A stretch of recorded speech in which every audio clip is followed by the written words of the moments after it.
네, 박소연의 이슈 픽업으로 문 열겠습니다. 지금까지 나왔던 이슈들 총 정리 들어가도록 하겠습니다. 일단 일본은행에서 전해진 통화 정책 결과부터 다시 한번 짚어볼까요?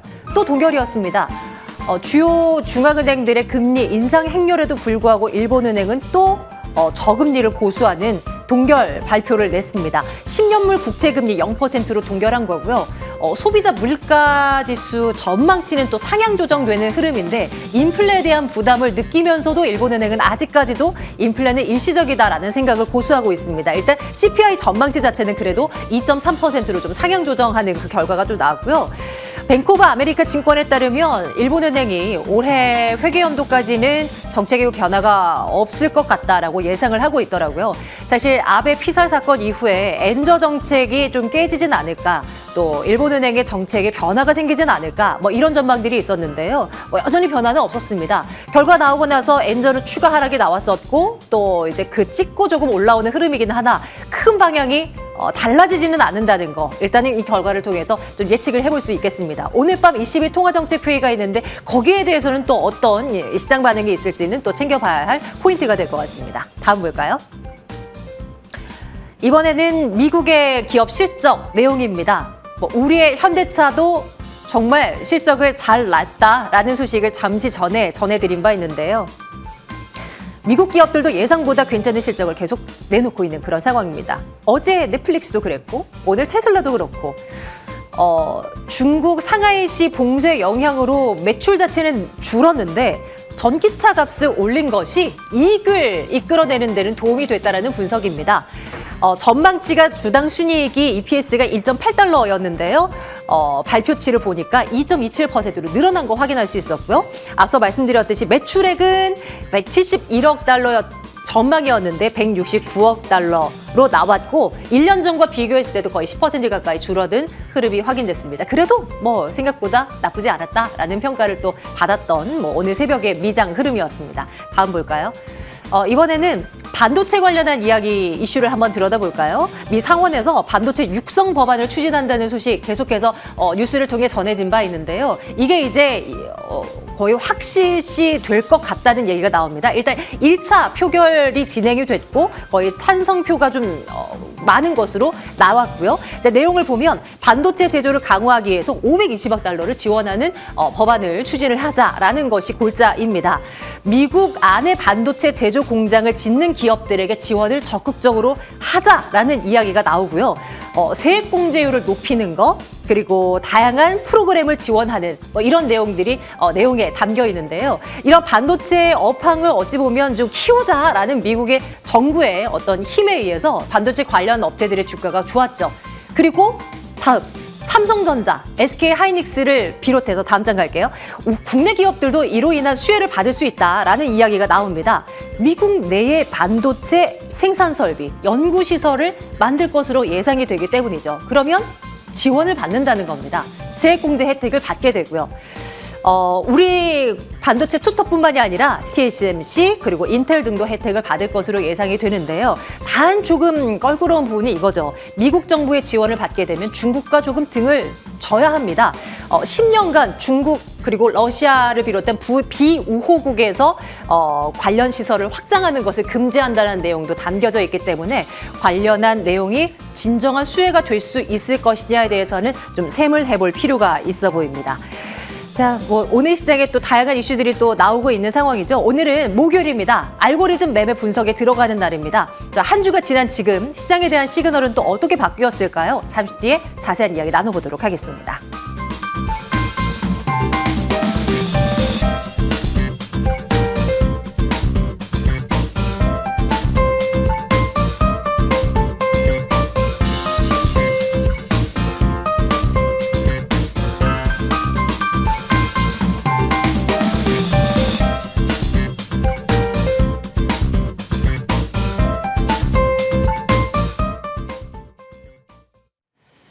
네, 자, 우리 알고리즘 매매. 자, 오늘 어떤 시그널들이 나올까요? 다양한 이야기를 해볼 텐데요. 현대차 실적 발표 있었고 또 컨퍼런스 콜을 통해서 다양한 이야기들이 나와요. 보통주 한 주당 1,000원 배당 이야기가 나오고 있는 상황입니다. 장사도 잘하고 장사 잘한 만큼 투자자들에게 돌려주겠다라는 것인데요. 추후에 또 계속해서 뭐 속보가 들리는 대로 계속 속보를 통해 전해드리도록 하겠습니다.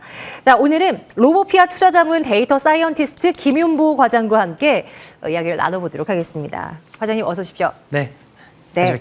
네. 자, 먼저 환 시장부터 챙겨 볼게요. 우리 과장님과 2주 전에 방송을 한 것으로 기억을 하는데요. 예. 그때 알고리즘에서 환율, 원달러 환율의 고점을 1,331원으로 제시가 되었다라고 이제 말씀을 주신 바 있습니다.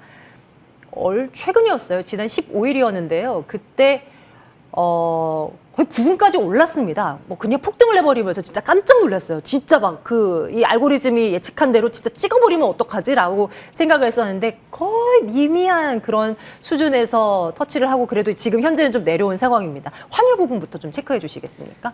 예, 제가 이제 2주 전에 방송에 출연을 해서 이제 2022년 달러 원 환율 목표가를 저희 회사 알고리즘 기반으로 계산해서 알려드렸었는데요.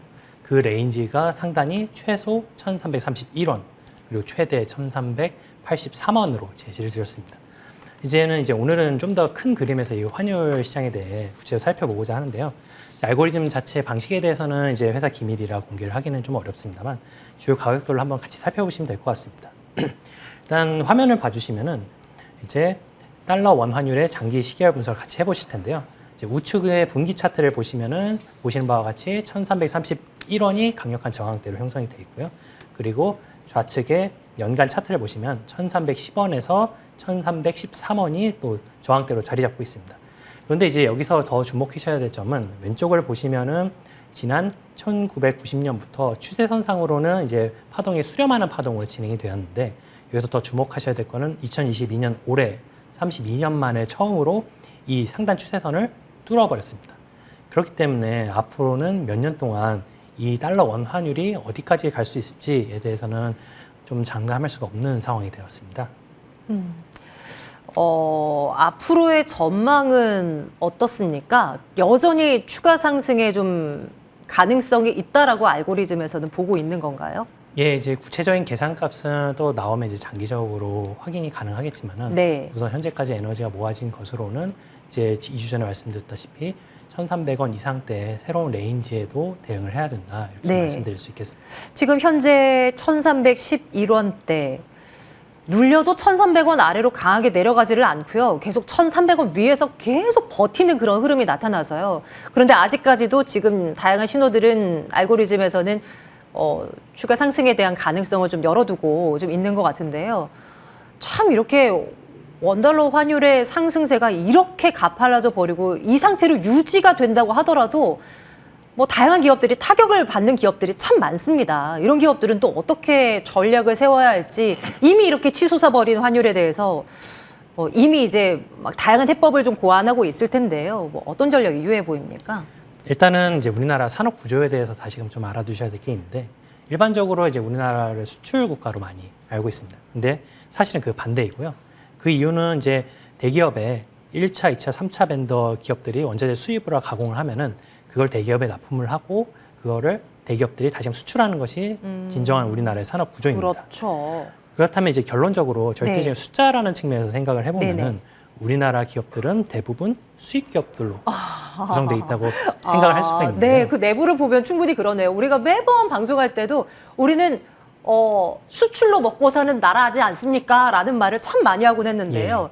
그러네요. 생각해 보니까 모든 것들을 수입해서 뚝딱뚝딱 만들어서 완제품을 보내는 나라인 거거든요. 예. 맞네요. 네. 그래서 그렇기 때문에 이 환율에 대한 분석이 굉장히 중요하고 네, 이제 우리 네. 회사도 그에 대해 심혈을 기울이고 있습니다. 그래서 이제 회사에서 쓰는 단어 중에 네. 강자래라는 단어가 있습니다. 그게 네, 이게 뭐예요? 강한 자산은 레깅을 하라는 의미고요. 여기서 레깅이라는 거는 외환시장에서 결제 시점을 뒤로 미루는 것을 의미를 합니다. 네, 그리고 반대말로 약자리라는 말이 있는데요. 네, 그거는 약한 자산은 리딩하라. 즉 리딩이라는 말은 또 결제 시점 반대로 앞으로 당기는 것을 의미합니다. 그 단어를 한번 알아두시면 좋을 것 같고요. 결론적으로 보시면은 지금 원화 자산은 절대적으로 약세 국면이기 때문에 리딩을 해야 되는 상황이라고 설명드릴 수 있겠습니다. 강자래, 약자리, 네. 원화가 이제 달러화 대비 약세이다 보니까 수요 업체들은 결제를 좀 서둘러라, 수출 업체들은 최대한 늦춰라, 뭐 이런 이야기로 이해를 하면 될 것 같네요. 주식시장 이야기를 해볼게요. 코스피를 기준으로 봤을 때 지금 현재 2,400 회복한 상황입니다. 어제 좀 아쉽게 좀 윗꼬리 달고 내려왔다가 마무리됐는데 오늘 다시 이제 2,400을 회복한 흐름이고요. 어쨌든 우리 로보피아 이제 대표께서 출연을 하셨을 때 그때 이제 6월 한 중순 이때쯤에 출연을 하셨을 때 2,270포인트에 대한 이야기를 했었는데 그때 이제 7월 초에 터치가 된 이후에 계속 이제 반등을 시도하고 있다는 말이죠. 앞으로에 대한 시그널들은 어떻게 나오고 있습니까? 네, 2주 전 제가 출연했을 때 방송 내용 간단하게 복기를 드리면은 네.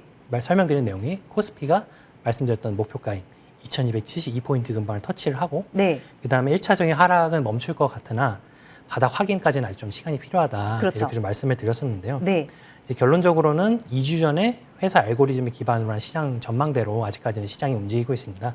다시금 정리를 해서 설명을 드리자면 네. 이제 박스권이 어느 정도 구성이 되고요. 거기서 박스권 탈출까지 일정 구간 동안 이제 시장은 등락을 거듭할 것으로 네. 알고리즘 계산을 하고 있습니다. 그럼 아직까지는 막 추세가 좀 바뀌었다.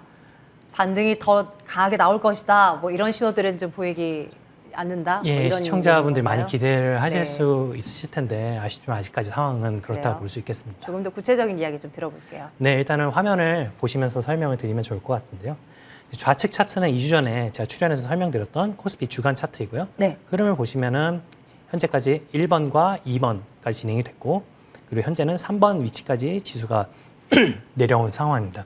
그리고 이제 3번과 4번 사이에 공백이 보이실 텐데요. 이 공백을 근거로 해서 이제 하락 시점의 목표를 터치를 하고 이제 앞으로 한 달 정도 이 시간이 필요하다는 거를 저희 알고리즘이 계산을 하고 있다는 증거라고 볼 수가 있겠습니다. 그리고 이제 우측 차트의 경우에는 회사 알고리즘을 기반으로 한 코스피의 월간 차트인데요. 숫자를 보시면은 이제 아래로는 2,276포인트 그리고 위로는 2,318포인트 사이에 지지 및 저항대가 형성이 되어 있습니다. 그래서 결론적으로는 제시된 이 해당 구간을 상승 또는 하락 돌파하는지에 따라서 향후 이제 지수의 방향성이 어느 정도 결정될 것으로 보고 있고요. 그때까지는 박스권 장세가 아쉽지만 어느 정도 지속이 될 것으로 알고리즘은 계산을 하고 있습니다. 네네. 일단은 뭐 지수의 목표치를 계속 맞춰버리니까 알고리즘이 네. 이거를 신뢰 안 할 수도 없고 지금 기분은 나쁜데 지금 올라간다고 얘기가 나와야 되는데 이게 안 나와서 좀 아쉬울 따름이에요. 어쨌거나 지금 현재의 알고리즘은 아직까지는 바닥 확인이 필요할 것이고 그 확인이 될 때까지는 계속 지루한 장세가 나타날 수밖에 없다. 등락을 거듭하는 박스권 장세를 예상할 수밖에 없다. 뭐 이런 이제 해석을 해주고 계신데요. 그러면 언제 저 박스를 탈출하고 언제 뭐 우리는 또 으쌰으쌰 하게 될까요? 일단 뭐 시장 대응을 좀 어떻게 해야 되는지 좀 살펴주시죠. 네, 이렇듯 이제 시장이 박스권에 돌입을 했을 때는 네. 개별 종목이나 네, 업종 네. 등에 주목을 하시는 게 중요한데요.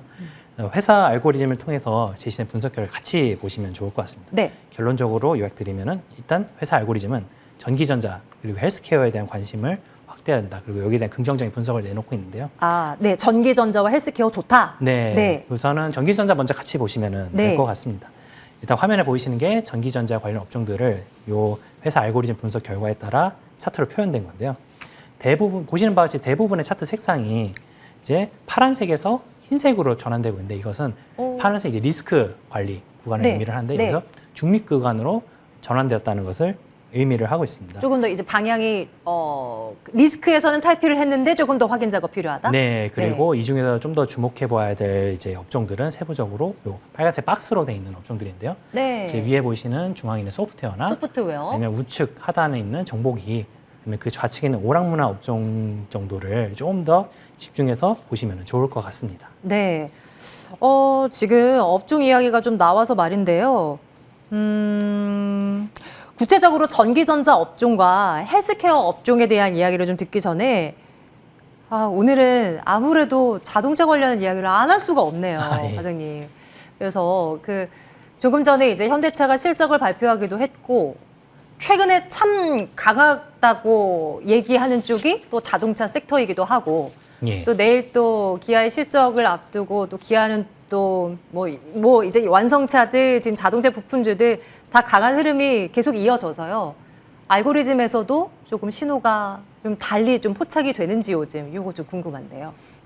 네, 일단은 그 법적인 요소도 그렇고 이제 방송상 이제 개별 종목에 대한 언급은 사실 좀 네. 어려워서 이게 좀 우선은 죄송스럽다고 말씀드릴 수 있는데. 그럼 섹터에 대한 이야기 해주세요. 네, 대신 대안으로 네. 간접적으로 네. 그 종목들에 소속돼 있는 운수장비 업종이랑 관련 ETF로 대체해서 같이 보시면 될 것 같습니다. 좋아요. 우선 이제 좌측 운수장봉에 한번 보시면은 네. 이제 노란색 바탕으로 차트의 색상이 전환된 걸 보일 수가 있는데요. 그러면 이것도 지금 좋은 시그널이 나오는 거잖아요. 네, 지금. 요거 네. 앞서 설명드린 게 파란색은 리스크 관리, 흰색은 중립인데 네. 노란색은 이제 관심을 확대하면 좋을 이거 것 지금 같다. 노란색 불이 켜진 것이 최근인 건가요? 네, 최근이고요. 특히나 유의해서 보셔야 될 게 아, 운수장비의 경우에는 보시면은 바 하나가 일봉이기 때문에 하루인데 네. 2, 3일 전부터 이미 노란색으로 전환이 됐었고요.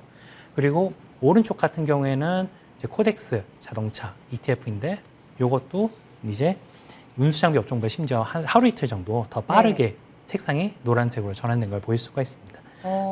그래서 이제 결론적으로 말씀드리면은 아직까지 노란색 영역에 속해 있기 때문에 네. 이제 뭐 실적 발표나 이런 게 이루어진 다음에 어느 정도 뭐 조정의 어느 흐름이 있더라도 지속적으로 운수장비 업종에 대한 관심은 어느 정도 계속 가지셔야 될 거라고 네. 알고리즘이 일단 제시는 하고 있습니다. 한동안 주구장창 올라갔을 때도 알고리즘은 노란색을 표시를 해주지는 않았었거든요. 그냥 흰 구간으로 이제 멈춰 있었을 뿐이었는데 최근에 이제 노란색 시그널이 나오면서 이제 매수를 하기 적절한 시기로 이제 접어들고 있다라는 표시가 이제 뜨기 시작했다라는 겁니다. 아무래도 자동차 ETF 쪽에서의 노란불이어도 여기에 완성차 업체들의 비중이 클 수밖에 없는 거잖아요. 예. 그러니까 또 우리가 그러면 현대 기아차도 괜찮겠네라고 이제 생각해 볼 수도 있을 것 같고요. 단 좀 걸리는 거는 시장 전체적인 그림이 아직까지 박스권이고 예. 아직 바닥에서 탈피를 못할 예상이라고 또 알고리즘이 얘기를 하고 있으니 또 우리가 노란불이 들어왔다고 해서 주구장창 올라요 막 이렇게 생각하는 것은 좀 무리가 있는 건가요? 예, 그 일단 시장 언제나 이제 탑다운 방식으로 시장을 항상 주시를 해주셔야 되고요. 그리고 지금 이제 실적 시즌 발표가 계속 나오고 있는데 그렇죠. 그렇기 때문에 이제 실적 발표 이전에 그 전후로 이제 회사 알고리즘을 통해서 네. 그 지표들이 어떻게 변화하고 있는지 한번 미리 체크를 하시고 실적 시즌에 대응을 하시면은 네. 이런 박스장 상황에서 좀 더 원활한 시장 대응이 또 가능하실 거라고 생각을 네. 하고 있습니다. 어쨌거나 뭐 시장의 반등이 어느 정도 나와도 여전히 파란불 시그널이 뜬 업종들은 많아요. 그런데 자동차 섹터, 자동차가 들어가 있는 운수 장비 업종 그리고 자동차 ETF 이쪽은 좋은 시그널이 나왔고 조금 더 연속성을 지켜볼 필요 있어 보입니다. 매주 저희 목요일마다 알고리즘 매매에 대한 이야기를 하고 있으니까요. 그 흐름이 조금 더 강해진다, 신호가 강하게 나온다라고 하면 과장님도 꼭 놓치지 않고 좀 챙겨주세요. 예, 저희도 알겠습니다. 쫓아갈게요. 좋아요. 다시 이제 앞으로 가볼게요. 아까 이제 다양한 업종에 대한 시그널들을 분석해 주셨는데 일단 전기, 그 IT 괜찮았고 오락문화 뭐 이제 한번 눈여겨 봐야 되고 뭐 이런 이야기들을 해왔는데요. 헬스케어 관련한 업종도 한번 볼까요? 지금 이제 다양한 차트가 준비되어 있는데 이거 좀 분석해 주시겠습니까? 예, 일단은 헬스케어를 다시금 봐주시면 네, 볼게요. 아까 이제 운수장비 쪽과 마찬가지로 노란색으로 지금 차트 색상들이 변화한 업종들이 세부적으로 보이실 겁니다. 그러네요. 예, 그래서 이제 전체 헬스케어 중에서는 좀 더 주목해 보실 만한 게 다시 네. 이제 빨간색 박스에 있는 업종들 좀 더 관심 있게 보시면 될 것 같은데 좌측 상단에 있는 이제 의약품 아니면은 그 옆에 있는 의료정밀 아니면은 좌측 하단에 있는 제약 업종 같은 이런 세부 업종들을 좀 더 주목해서 보시고 이 안에 종목들에 대해서도 조금 더 관심을 가져주시면 될 것 같습니다. 근데 지금 노란색 불 들어온 거 보니까 지금 뭐 어제 오늘 노란색 불 들어온 게 아니라 못해도 뭐 지난주부터는 이제 들어온 걸로 지금 확인이 되는 것 같은데요. 우리 시청자분들 지금 글자 잘 안 보이실까 봐요.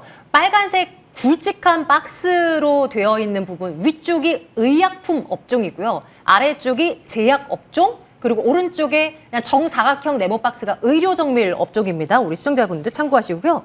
근데 이게 뭐 한 지난주부터 이게 노란 시그널이 왔다고 저 이거 지난주에 이거 노란불 들어왔다는 거 좀 확인을 했으면 예.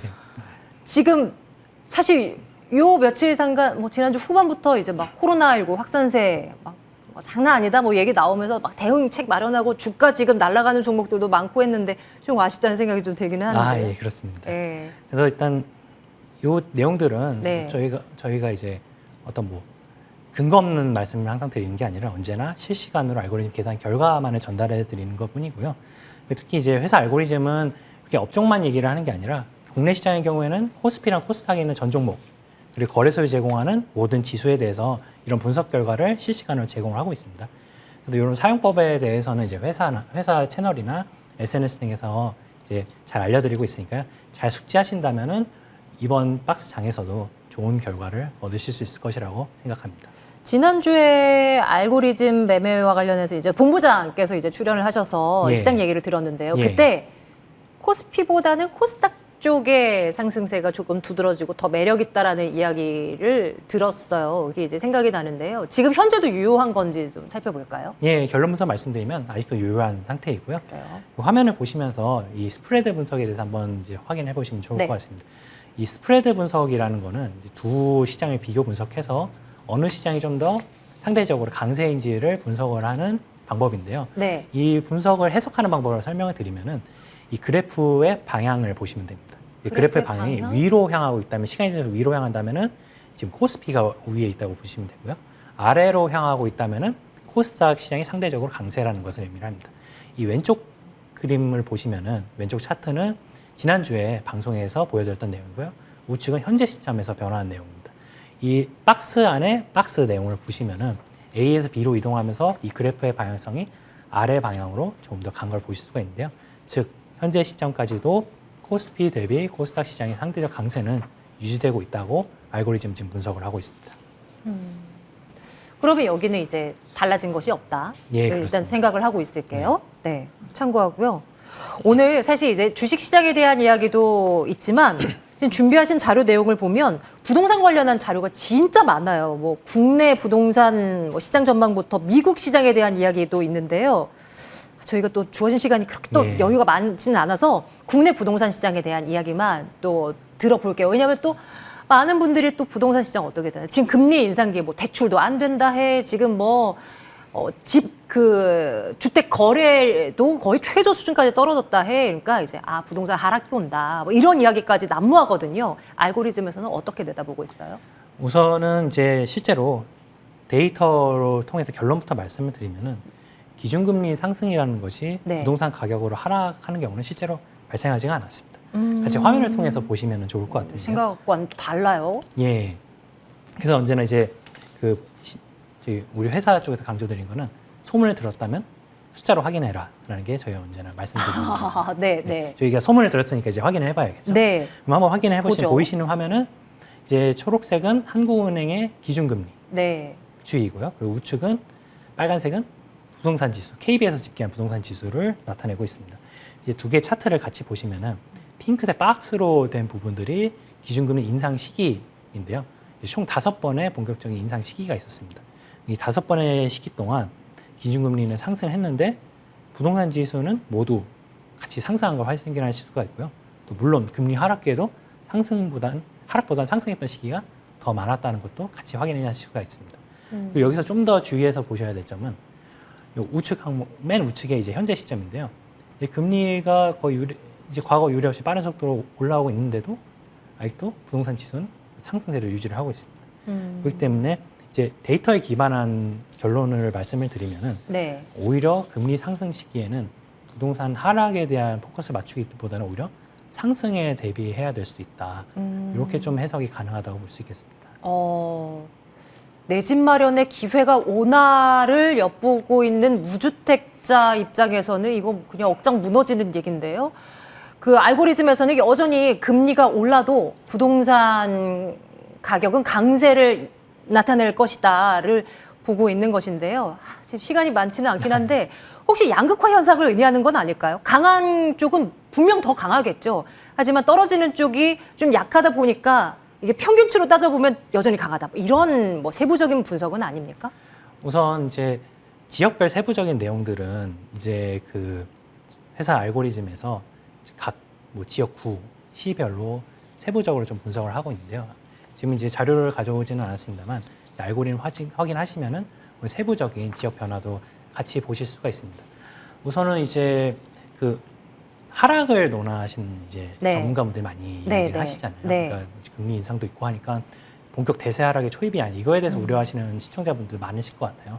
우선은 저희가 다시 숫자를 먼저 봐야겠죠. 그래서 화면을 보시면은 이게 역대 부동산 상승이랑 하락률 데이터를 이제 정리한 표인데요.